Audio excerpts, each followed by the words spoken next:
सनई चौघडे मालिकेत आपल्याला असं बघायला मिळालं की आता जय शर्वरीला थँक्यू म्हणायचं असतं आणि त्याच्यासाठी आता जयने ठरवलेलं आहे की शर्वरीला एक छान असा फुलांचा गुच्छ गिफ्ट करूया.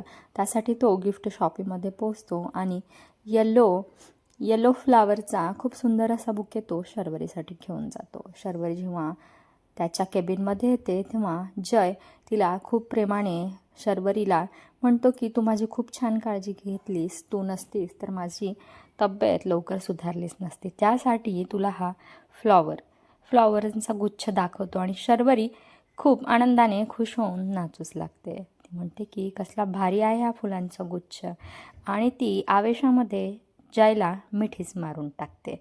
आणि हे सगळं पाहून इकडे आता समायराचा रागाचा पारा चढलेला असतो. तिने आता कॉल करून तेजस्विनीला हे सर्व सांगितलेलं असतं. समायरा आणि तेजस्विनी मिळून आता नक्कीच शर्वरीचा ऑफिसमधूनच पत्ता कट करण्याचा प्लॅनिंग करणार हे मात्र नक्की.